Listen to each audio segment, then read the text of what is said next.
आदरणीय बनते जी, ये जो महाबोधि विहार है उसका जो ताबा है अब तक के बौद्धों को क्यों नहीं मिला? इसके पीछे क्या कारण रहे? इसका जो इतिहास था वो क्या है?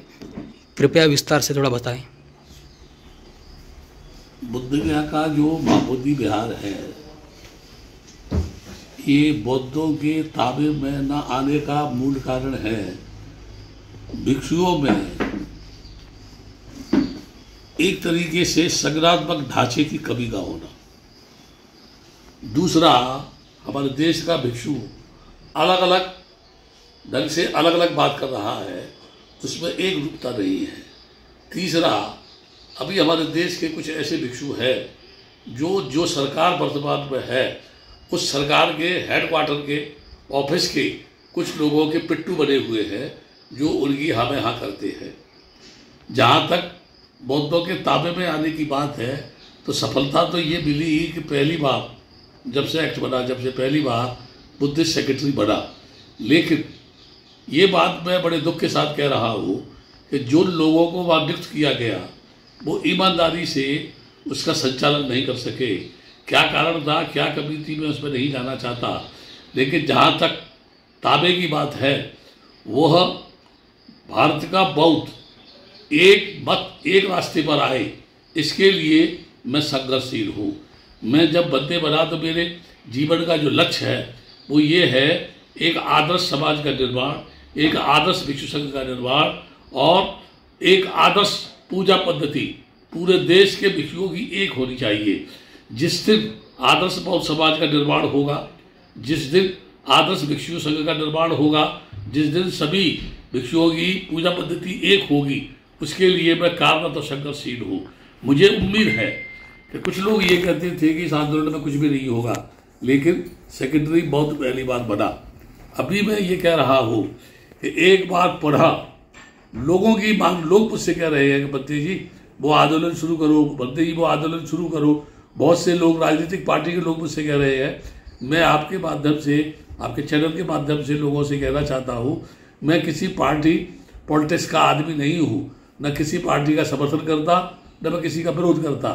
मैं सिर्फ जो बौद्धों की बात को सुने, जो बौद्धों की बात को माने, जो बौद्धों पर विश्वास करे, मैं उसी की बात को सुनता हूँ। इसलिए संगठनात्मक ढांचे को मजबूत कर रहा हूँ और बिखरे हुए भिक्षुओं को एक मंच पर लाने का प्रयास कर रहा हूँ। और उसके साथ ही साथ ये बौद्ध समाज में विभिन्न प्रकार की प्रथाएं जो घुस गई है इसके अंदर, उसका फिल्टर कर रहा हूँ, ताकि सही माने में एक आदर्श विश्व समाज का निर्माण हो, जिसके लिए बाबा साहब चाहते थे। बाबा साहब ने एक ऐसे बौद्ध समाज का निर्माण चाहा जिसमें रूढ़ी नहीं होनी चाहिए, अंधविश्वास नहीं होना चाहिए, कुरीति नहीं होनी चाहिए, जो ईश्वरवादी नहीं हो, जो भाग्यवादी नहीं हो, जो आतंकवादी नहीं हो। उसी को साकार रूप देने के लिए मैं संघर्षरत हूँ। और मैं ही नहीं, भारत के बहुत सारे भिक्षु इसके लिए संघर्षरत है। उसमें यही आपके अकोला का ही बंदे सत्यानंद, जो हमारे इसके अंदर जो है महासचिव था और भिक्षु महासंघ में वाइस प्रेसिडेंट था। यहाँ श्रीपाद बंदे इसका अध्यक्ष था और श्रीलाभ बंदे इसका जनरल सेक्रेटरी था।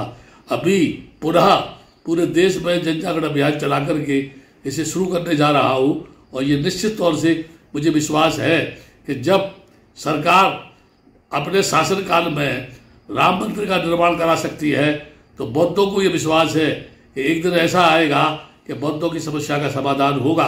और जो भी सरकार इस देश में आएगी या आने का प्रयास करेगी, उसे बौद्धों की बात सुननी पड़ेगी, बौद्धों की बात माननी पड़ेगी, नहीं तो वो सफल नहीं होगी, ये मेरा विश्वास है। अभी फिलहाल जो बौद्ध विहार का जो टेम्पल कमेटी है उसकी क्या स्ट्रक्चर है? फिलहाल कितने मेंबर होते हैं उसमें? अभी उसमें 4 बौद्ध 4 हिंदू होते हैं। तो वर्तमान समय में जो बोधगया मठ का एक सदस्य आजीवन मेंबर होता है, जो वहाँ का महंत होता है, ऐसा मुझे बताया गया है कि वर्तमान प्रबंधन समिति में वो बोधगया मठ का महंत जो है, जो आजीवन सदस्य है, उसको सदस्य नहीं बनाया गया है। दूसरी, महाश्वेता जो उसकी जो है सेक्रेटरी बनी है, हालांकि वो पूर्णतः थेरवादी परंपरा को मैं नहीं मान सकता, क्योंकि वो महायानी परंपराओं के साए में रही है, लेकिन फिर भी बुद्ध सेक्रेटरी वो श्वेता भारती बनी है। उसके साथ 3 बौद्ध और है उसके अंदर, लामा है और एक कोई दूसरा है। लेकिन मैं ये कह सकता हूँ कि उस समिति में जब तक क्रिएटिव बौद्ध नहीं होंगे, जब तक रचनात्मक कार्य करने वाले यानी बौद्ध सदस्य नहीं होंगे, जो उस महाबोधि टेम्पल के प्रांगण में और उस टेम्पल के बाहर विकास चाहते हैं, मैं ये चाहता हूँ कि जो भी समिति बने तो जो उस मंदिर की आमदनी है उससे बड़े बड़े हॉस्पिटलों का निर्माण किया जाए, बड़े बड़े टेक्निकल कॉलेजों का निर्माण किया जाए, पाली के ग्रंथों का हिंदी में अनुवाद किया जाए, अंग्रेजी के ग्रंथों का हिंदी में अनुवाद किया जाए, वहाँ के बेरोजगार लोग हैं उनका जो हस्तकला है उसको अंतर्राष्ट्रीय प्लेटफॉर्म पर लाया जाए, वहाँ की गरीबी का उन्मूलन करने का प्रयास किया जाए। तो सच्चे मन से अगर वहाँ की प्रबंधन समिति बौद्धों की बनेगी और ये बताए हुए मेरे कार्य करेगी तो एक दिन ऐसा आएगा कि पूरा बिहार ही उस समिति के साथ कंधे से कंधा मिला के काम करेगा और बौद्ध एक ऐसा प्रशासन देंगे जो संपूर्ण विश्व के लोगों को महाबोधि टेम्पल की ओर आकर्षित करेगा, जिसके माध्यम से हम अपने देश में खुशहाली के माहौल को उत्पन्न कर सकते हैं। अगली कुछ सदियाँ या पूरा 1 या 2 शतक बौद्ध सभ्यता, संस्कृति या धर्म को लेकर या धम्म को लेकर आप कैसा देखते हैं, क्या होगा फिलहाल? अभी जो मैं देख रहा हूँ, एक दृष्टि से तो मैं ये कह सकता हूँ, एक दृष्टि से, पूरी बात नहीं कह रहा हूँ, एक दृष्टि से मैं ये कह सकता हूँ कि मुझे बौद्ध आदर्श, बौद्ध आचार संहिता धूमिल दिखाई देती है।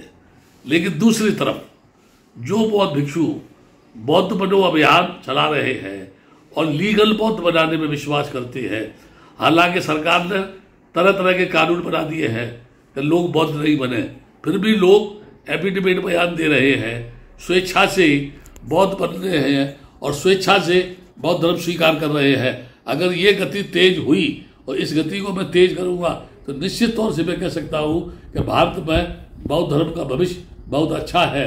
रूढ़वाद, अंधविश्वास, पाखंडवाद बहुत समय तक चलने वाला नहीं है कि ज्यों ज्यों लोग दुनिया के डॉक्टर अम्बेडकर को पढ़ेंगे, ज्यों ज्यों लोग डॉक्टर अम्बेडकर के जीवन संघर्ष को समझेंगे, त्यों त्यों उनके अंदर चेतना जागृत होगी, बगावत की भावना पैदा होगी, इंसाफ के प्रति लड़ाई लड़ने की भावना उत्पन्न होगी और समाज एकजुट होगा, विभिन्न जातियां एक मंच पर आएगी और सब मिलकर के भारतीय संविधान के अनुसार भारत की धरती पर मानवता के लिए, सच्चे लोकतंत्र की स्थापना के लिए कार्य करेंगे। और यही स्वप्न जो है तथागत बुद्ध का था, जिन्होंने संघ का निर्माण किया कि मानव मानव के साथ मानवता का व्यवहार करे, यही बुद्ध का संदेश है। और इसमें एक दिन हम भिक्षु और बौद्ध कामयाब होंगे, ये मुझे विश्वास है।